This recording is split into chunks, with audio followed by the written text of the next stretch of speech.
Сәлем достар, бүгін мен сіздерге YouTube жайлы қысқа ақпарат беріп кетем. Сонымен тыңдаңыздар. Ютуберлер қалай ақша табады және Қазақстанда қанша ақша табуға болады?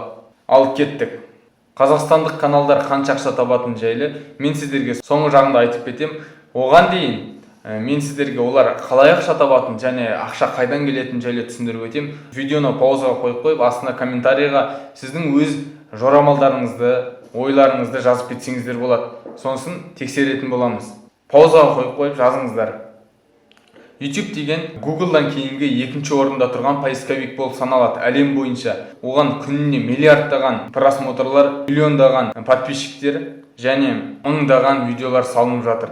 Ютуберлер деп кімді айтамыз? Ютуберлер деп өзінің YouTube каналы бар. Сол каналына видеолар салып, өзінің жеке блогын жүргізіп, болмаса басқа да қызықты видеоларды қиып, монтаждап, адамдарға көрсету арқылы YouTube'дан келген реклама арқылы ақша табады.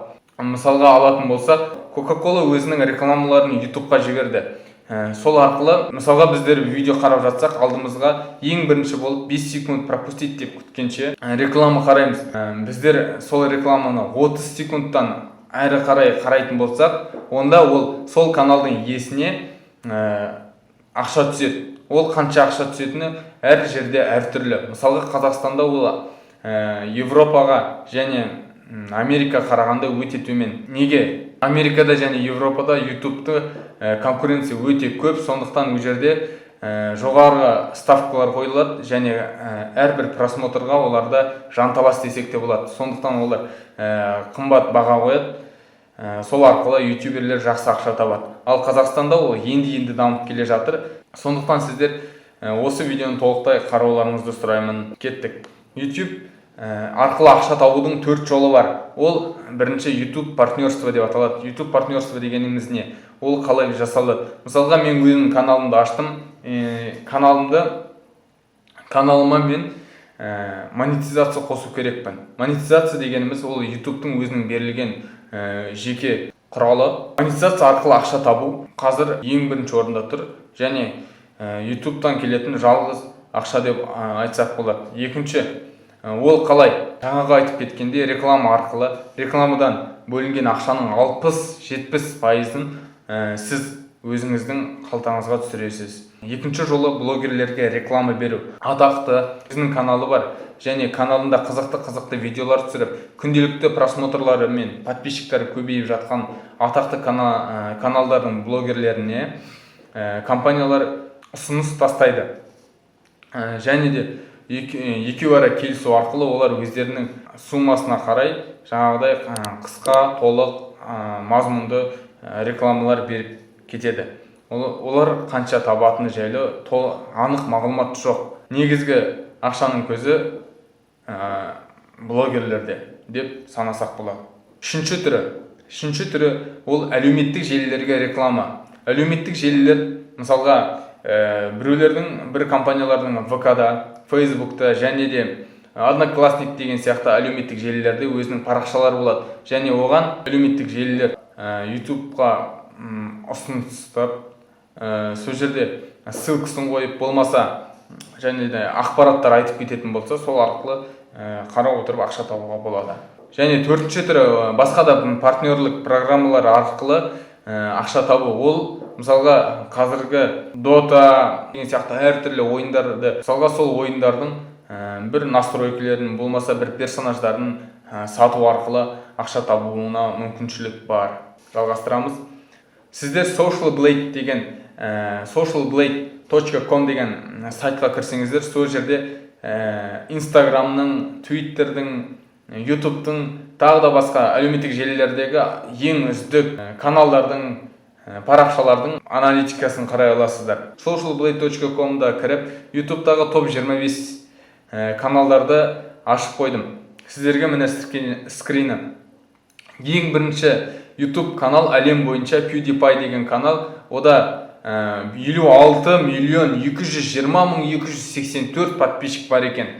Ал оның просмотры 15.712.409.870 қарасаңыздар телефон номерінен де көп. Сол сияқты басқа да каналдарды қарасаңыздар болады. Болмаса өзіңізге қызықтырып жүрген каналдың қанша подписчигі және қанша просмотры, қанша ақша тауып жатқанын жайлы осы сайтқа кіріп аналитикасын қарасаңыздар болады. Мысалға мен PewDiePie'дің бірінші тұрған каналдың аналитикасын қарайтын болсам, соңғы 13 күннің қорытынды аналитикасы келтіріліп кеткен. Қарасаңыздар, бірінші күні 24.756 подписчик қосылған және 55 миллион подписчик болған. Содан кейін қосылғандары. Қарасаңыздар, бұл жерде бір күні 24.700 подписчик қосылған және де қосымша 8.987.786 почти 9 миллион просмотрлар қосылған. Ал ең соңғы қатарды қарасаңыздар, сол күні ол 2200 доллардан 36.000 долларға дейін ақша табады деп келтіріп кеткен. Бұл әрине шын ақпарат емес, шамамен келтіріліп кеткен ақпараты. Бірақ одан да жоғары болуы мүмкін. Ал енді қазақстандық каналдардың, YouTube каналдарының ішінде ең үздігі, өздеріңіз білетіндей, Gakku TV арнасы. Ол YouTube'да 530.000 подписчигі бар екен, және де 365 миллион просмотры бар. Gakku TV арнасында мысалға қарайтын болсаңыздар, жаңағыдай бірінші қатардан қанша подписчик қосылып жатыр, қанша просмотр қосылып жатқандарын қарай аласыздар. Сонымен қатар ең соңғы қатарда сіздерге 235 доллардан 3800 долларға дейінгі ақша табады деп жорамал келтіріп кеткен. Оны сіз шын деп ойлап қалмаңыздар. Бұл сайттың беріп кеткен просмотрға қарай беріп кеткен жорамалы. Ол просмотрда қанша реклама көрсетілуі мүмкін және содан қанша ақша келуі мүмкін деген жорамалмен жасалған статистика. Бұл Қазақстан үшін өте жоғарғы сумма деп айтсақ болады. Өйткені Қазақстанда реклама беретін компаниялар өте аз. Олар енді YouTube'қа жарнама беруге енді шығып келе жатыр. Сондықтан Gakku каналының бұндай ақша табуы бұл ойландыратын жайт. Ал енді мен сіздерге шын ақшаның қалай келіп жатқанын, бұл сайт емес, қайдан көрсеңіздер болады. Қанша ақша түскені, ол сіздің YouTube каналыңызда творческий студия және ішінде аналитика деп бассаңыздар, қанша ақша түскені көрінеді. Осы сияқты мен сіздерге россиялық бір каналдың аналитикасын түсіріп алған. Соны қарасаңыздар, 28 күннің ішінде 4.420.000 просмотр үшін 6.478 доллар ақша тапқан. Бұл рас. Өйткені бұл жерде тура ақпарат беріліп кетті. Жаңағы сайттағы ақпаратқа толықтай сенуіңізге болмайды. Олардың қанша ақша табатыны олардың өзінің канал иелерінің құпиясы. Оның қанша ақша тауып жатқанын өзінің каналына кіріп көре алады. Сіздер де солай өздеріңіздің каналдарыңызға кіріп аналитиканы дегенді бассаңыздар, 0 деген доллар тұрады. Өйткені сіздерде әлі ақша табылған жоқ. Видеолар салып YouTube арқылы ақша табатын болсаңыздар, сіздерге де осындай статистика көрсетіледі. 4 миллион емес, 400 просмотр болса да, қанша теңге түскені, қанша доллар, 0,1 доллар болсын, сіздерге көрсетіліп қояды. Қалай каналмен жақсы жұмыс істеп жатырсыздар және оларды қалай дамытып жатырсыздар, соған байланысты. YouTube'да реклама қай жерге шығады және рекламалардың қандай түрлері бар? Рекламаның түрі бар. Мысалға қарасаңыздар, осындай рекламаларды күнделікті көріп жүрсіздер. Әр жерде әртүрлі, бірақ сіздерге уже қазір білінбейді. Мысалға, сіздің каналыңызға осындай рекламалар шықса, онда сіздің каналыңыздағы видеоларды қарап отқан адам осы реклама ұнап, ары қарай қарап 30 секундтан артық қарайтын болса, онда сіздің каналыңызға ақша түседі. Ал егер олар сіздің видеоларыңызды қарап отқан адамдар пропустить деп басып кететін болса, онда сіздің каналыңызға ақша түспейді. Рекламаның түрі бар. Мысалға қарап кететін болсақ, мына жерде қызылмен боялған жерлер ол реклама тұратын орындар. Мысалға қарайтын болсақ, бірінші қатарда похожий видеода жоғары жағында тұрады. Екінші, ол видео қарап жатқанда оверлей деген реклама астында тұрады, баннерный реклама деп аталады ол. Үшінші тұрған ол True View in Stream деген түрі. Ол жаңағы видеоны пропустить деген шыққанша күтетін реклама. Ал енді соңғы тұрғаны ол результат в поиске деген, ол True View in Discovery деген түрі.